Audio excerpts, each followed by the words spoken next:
잠언 19장 6절 7절 말씀 함께 읽겠습니다. 너그러운 사람에게는 은혜를 구하는 자가 많고 선물 주기를 좋아하는 자에게는 사람마다 친구가 되느니라. 가난한 자는 그의 형제들에게도 미움을 받거든 하물며 친구야 그를 멀리하지 아니하겠느냐. 따라가며 말하려 할지라도 그들이 없어졌으리라. 아멘. 우리 번역에는 너그러운 사람에게는 은혜를 구하는 자가 많다고 되어 있는데요. 옛날 번역에는 뭐라고 되냐면 많은 사람이 통치자의 호의를 간청할 것이요 그랬습니다. 그러니까는 사람들이 권력자에게 은혜를 구하는다 그렇게 되어 있습니다. 통치자에게 은혜를 구한다. 맞는 말이죠. 근데 이거를 너그러운 자에게 은혜를 구한다 이렇게 되어 있습니다. 이렇게 뭘 부탁할 때 너그러운 자에게 부탁하는 경우도 있지만 나의 부탁을 들어줄 힘이 있는 자에게 부탁하는 거죠. 그래서 저는 옛날 번역에 따라서 오늘 말씀을 전하겠습니다. 힘이 있는 자에게 사람이 가까이하여 도움을 요청하는 것은 예산 일입니다. 또 선물 주는 사람에게 친구가 되는 일도 흔한 일입니다.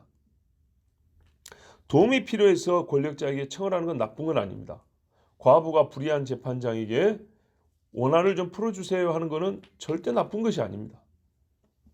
또 나에게 해를 끼치는 자보다 선물 주는 자에게 마음을 여는 것도 당연합니다. 우리가 남녀간에 교제를 할 때도 선물을 주면 마음이 열립니다. 그게 잘못이라고 말하기도 어렵습니다. 느헤미야는 아닥사스다 왕의 호의를 구하여 예루살렘으로 돌아오고 성벽을 지었습니다. 잘못됐습니까? 아니죠. 솔로몬에게 엄청난 선물을 가져와서 나는 솔로몬의 친구가 되고 싶습니다 한 사람도 많았습니다. 그래서 솔로몬이 그들과 같이 교제하고 또 자기도 선물을 주고 보냈습니다. 혹시 여기에 뭐 잘못된 거 있습니까? 아니죠. 예. 다윗에게도 많은 사람이 선물을 보내왔고 다윗 역시도 선물 줄 줄 알았습니다. 굉장히 좋은 일입니다. 자, 그런데 이제 우리가 생각할 건 이겁니다. 이게 우리가 일상에서 볼 수 있는 일이고 나쁜 건 아닙니다. 좋은 일입니다. 괜찮은 일입니다. 그러나 좋은 일에도 불의한 것이 끼어들 수 있습니다. 오늘은 그것보다는요. 좋긴 하지만 인생이 여기까지라면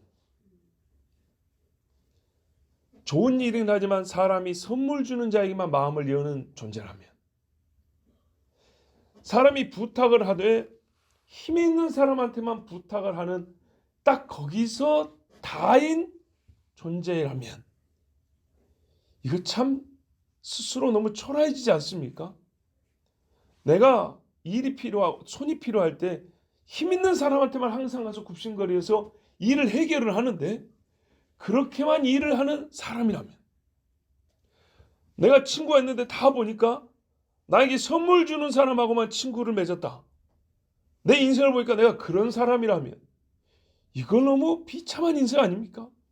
하나님은 우리를 계속 자라고 해주셨는데 딱 그 정도에서 멈추는 인격과 신앙이라면 그 정도밖에 안 되는 가치관을 갖고 사는 사람이라면 이건 너무 안타까운 일 아닌가요? 맞습니다. 바로 왕에게 왕의 명령, 여호와의 명령을 전달할 사자도 좀 있어야지. 거기서 바로요 이런 사람만 있으면 되겠습니까? 그래갖고 하나님의 영광이 나타나겠냐고요. 히스기야가 바벨론에서 온 사자들이 선물을 막 내놓으니까 좋다고 곡간을 다 열어 제껴버렸어요.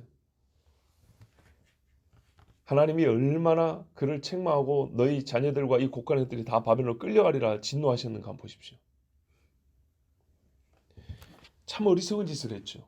딱 거기서 멈춰버리면 이렇게 어리석어지는 겁니다. 사람이 비굴해지는 겁니다. 다니엘과 그의 친구들은 바벨론 왕의 호의를 거절했습니다. 그러면서도 여호와의 백성으로서 본분도 다했고 왕에게도 해를 끼치지 않고 도움이 되는 자들이 되었습니다.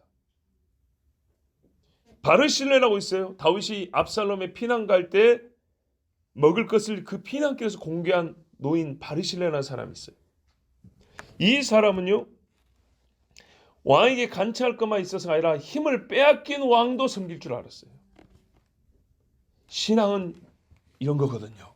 얼마나 멋집니까? 오히려 왕에게 호의를 베풀 줄 아는 사람이었어요. 여러분, 좀 이따 드릴 말씀인데 너무 감동이 되세요. 십자가에 달린 예수님을 그때 와서 친구라고 장사 지낸 니고데모와 아리마대 사람 요셉이 있었어요. 신앙은 여기까지 가야지. 떡만 먹고 배불러서 되겠습니까? 병만 고치고 좋다고 집에 달려가면 되겠습니까? 벨사살 왕이 이 글귀를 풀어주는 자에게는 나라의 셋째 치리자를 삼다 그랬어요. 다니엘이 그거 해줬어요. 그러면서도 뭐냐면 나라의 셋째 치리자는 내가 안 해도 좋으니까 다른 사람 주세요 그랬어요. 왜 그랬는지 아세요? 그 전에 왕은 다니엘을 높여줄 때 다니엘이 총리가 되어서 왕 다음이 되어서 나라의 국사를 돌봤습니다. 그런데 왜 벨사살 왕은 다시 셋째 치리자로 복권을 시켜주고 권세를 준다고 해도 원하지 않았냐? 이 벨사살 왕은 예루살렘 성전의 기물들이 갖다가 술퍼 마신 놈이에요.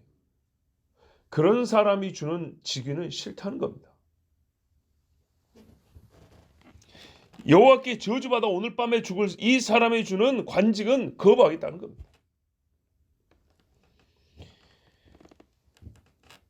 하지만 이렇게 좋은 사람도 있고, 그러니까 이런 좋은 경우도 있고, 또 안타까운 경우도 있고, 그러니까는요, 딱 이만큼에서 머문 사람도 있고, 이걸 훨씬 뛰어넘은 이렇게 멋진 사람들도 있어요. 근데 이제 제일 안타까운 경우는 뭐냐면, 요 평범한 것보다 더 밑에 있는 경우입니다. 정말 안타까운 경우. 제일 안타까운 거 뭐냐면, 왕에게 호의를 아예 구할 줄도 모르는 사람. 특별히 하나님 왕에게 기도할 줄 모르는 사람. 힘들어도 입을 열어 간청할 줄 모르는 사람. 오히려 왕이신 여호와 하나님의 진노를 불러일으켜서 그 왕이 힘을 쓰는데 나를 멸하는 데 힘을 쓰게 만드는 사람. 이스라엘과 유다를 보세요. 광야에서 보세요. 제일 어리석은 사람. 평범하면 그 왕한테 구하기라도 할 것이고, 정말 뛰어난 사람이면 이 세상의 왕들을 오히려 뭐랄까요? 하늘의 왕 아래로 보고 나는 하늘의 왕께만 복종하고 당신들께는 저항하겠다. 여기까지 가야 되는데 제일 모자란 사람은 왕에게 구할 줄도 모르는 사람. 또 모자란 사람 누가 있습니까?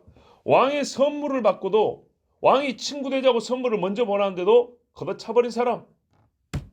예수께서 떡을 포도주에 찍어 가룟 유다에게 주시니 받고 나가버리더라. 소돔에서 끌어내줬더니 롯세처는 뒤를 돌아보고 소금기둥이 되었더라. 세상의 왕들 앞에서는 인간의 평범한 처세 이상의 신앙적 결단과 품위를 유지하십시오. 우리에게는 하늘의 왕이 있다. 좋은 것 안에 함정을 파놓은 것을 보고 피하는 지혜도 있어야 합니다. 밥상을 차렸지만 숙이면 우상이 저렇게 만드는 이런 식의 함정도 피할 수 있어야 합니다. 즉 선물을 주지만 이 선물이 배도하게 만드는 선물일 수도 있는 것입니다. 그러나 사람들이 섬기지 않는 하늘의 왕, 사람들은 하나님을 몰라요. 그러나 나는 하늘의 왕이 주는 선물은 항상 감사함으로 그 은사와 은총을 귀히 여기며 감사히 받고, 오히려 세상에서 나는 친구가 없습니다. 오직 주님 외에는 나의 친구가 없습니다. 하고 하나님 앞에 엎드려 호의를 구하는 그런 지혜로운 우리가 되어야겠습니다. 7절 말씀을 보십시오. 가난한 자는 그의 형제들에게도 미움을 받거든. 흔히 볼 수 있는 일이죠. 하물며 친구야 그를 멀리하지 아니하겠느냐.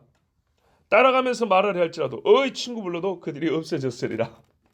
참 현실을 어떻게 잘 보여주시는지요. 인간사가 바뀐 게 하나도 없어요. 네, 바뀐 게 하나도 없어요. 보통의 친구는 이래요.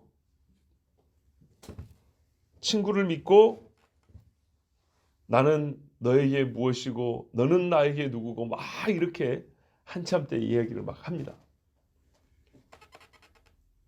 그런데 여러분, 젊었을 때 술친구 치고 나이 들어서 가난한 나를 여지껏 돌아보면서 어려울 때 쌀 한 대라도 갖다 퍼주는 친구 있던가요? 그런 친구 없습니다.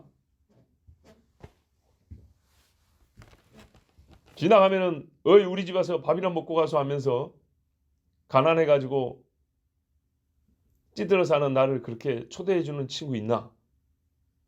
학교 갈 때 같이 나쁜 짓도 같이 하고 선생님한테 대는 것도 같이 하고 친구들 놀리는 것도 같이 하고 그랬어도 혹 군대는 같이 갈 수 있었어도 과연 가난한 나를 기쁘게 초대해서 어려운 형편에 힘들 고생한다 하면서 위로해주고 봉투라도 좀 주는 그런 친구 있나?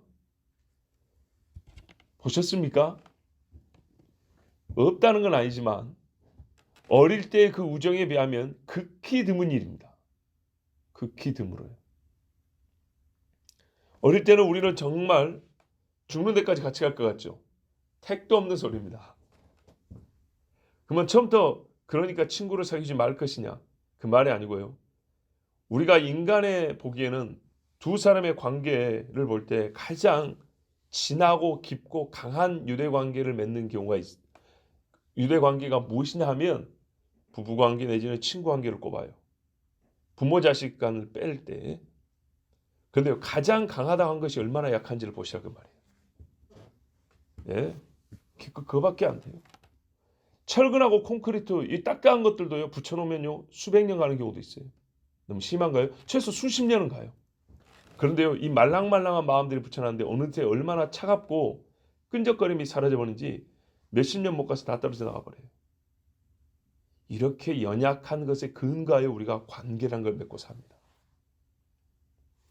현실 속에서 우리는 인간관계 그다지 고상하고 아름답지 못한 이 관계의 본성에 대해서 오늘 말씀을 통해서 배웁니다. 저 역시도 예외가 아닙니다. 우리 모두에게 해당되는 말씀입니다. 가난한 자에게서 형제도 친구도 멀어집니다. 피가 물보다 진하다고 하는데 피가 얼마나 묽어지는지 한번 봐보세요. 쫓아가면 말을 붙여버리고 해도 이리저리 핑계를 대면 피해버립니다. 조금 있으면 찾으려고 애를 써도 안 보입니다. 내가 가난하건 그가 가난하건 우리가 다 이루고 살아요. 그렇죠?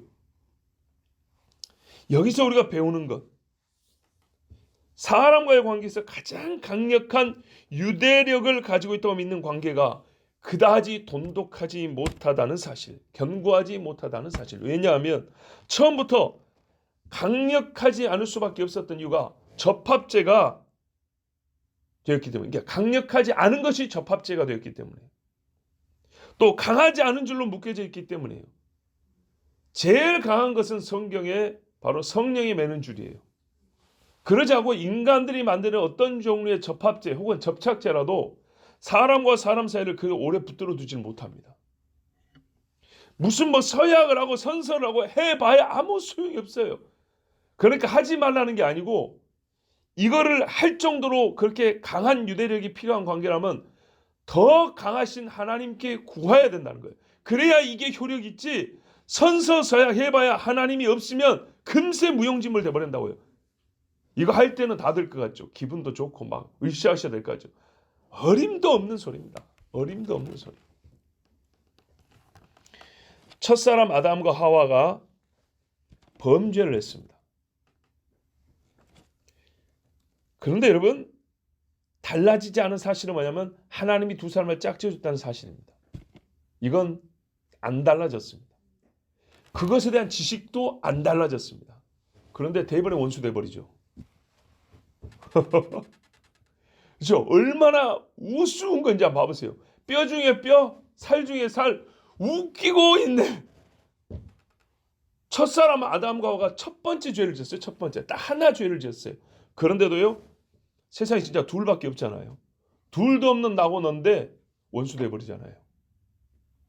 이게 인간이에요. 사람과 사람 사이에 믿을 것이 사람 없어요. 그러니까 서로 불신하고 살자는 얘기가 아니죠. 하나님 말씀을 순종한다는 것이 얼마나 중요하세요. 이 하나님 말씀이 우리를 묶어주는 거지, 하나님 말씀 없으면 둘 사이에 멀어지는 것은 시간 문제예요. 비참하게 깨져버립니다. 사랑이란 자기 파멸의 순간에는 없는 것처럼 되어버립니다. 내가 하나님에게서 죄를 짓는 순간에는 인간 간의 사랑은 없어져 버립니다. 동지도 서로 적으로 만들어 버립니다.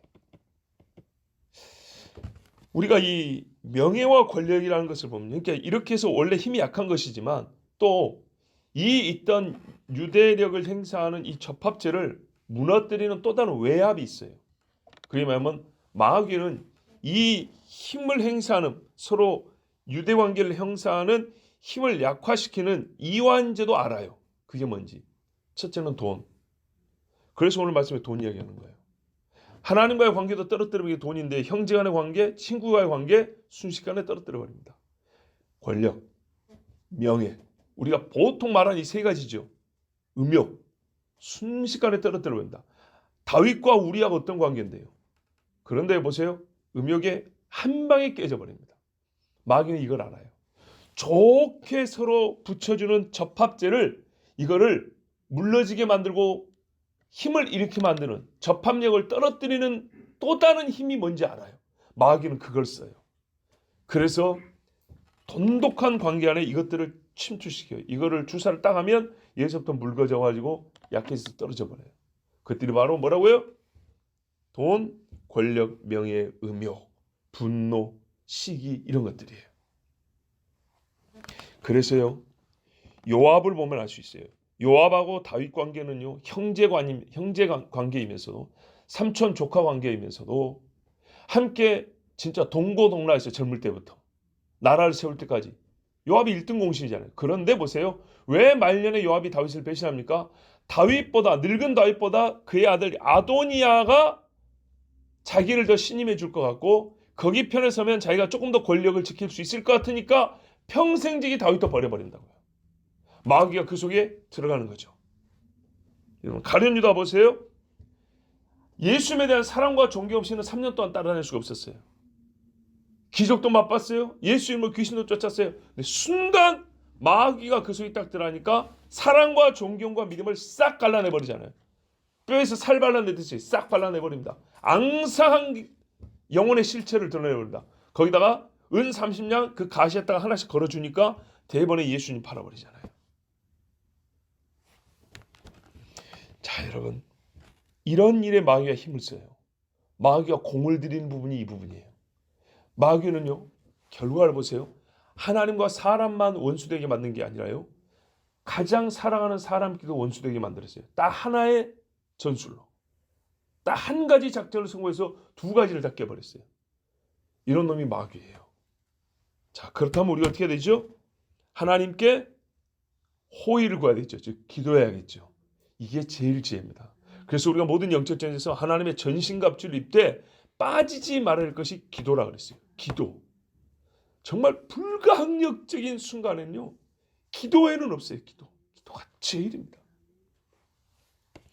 그러므로 하나님께서 지어주시고 맺어주신 관계의 아름다움과 복됨, 얼마나 복됩니까? 부모 자식이랑 관계 얼마나 복이 있습니까? 세상에. 형제가 어릴 때 같이 싸우기도 하고 웃기도 하고 놀기도 하고 얼마나 보기 좋습니까? 친구끼리 어깨동무하면서 서로 밝은 얼굴로 그 사진들 보면 얼마나 싱그럽고 멋집니까? 인생이 참 반짝반짝 하잖아요. 자, 하나님 주신 복입니다. 그걸 지키려면요, 더욱 하나님께 이 좋은 연합과 일치를 지켜달라고, 이 하나된 마음을 하나님 꼭 깨지지 않고 붙들어 달라고 기도해야 됩니다. 사탄의 공격을 능히 막아낼 믿음과 인내와 지혜를 주십시오 하고 하나님께 기도해야 합니다. 피로써 맺은 관계가 끝까지 피로 지켜지고, 사랑과 믿음으로 세워진 두 기둥이 성전의 야긴과 보아스처럼 미움과 불신의 벌레가 먹어서 붕괴되지 않도록 오직 주 하나님의 신실하심과 그분의 능하신 손을 의지하십시오. 오직 우리 인생의 소망과 희망은 여기에만 있습니다. 하나님께 든 손에만 우리의 소망과 희망이 있습니다. 기도하겠습니다.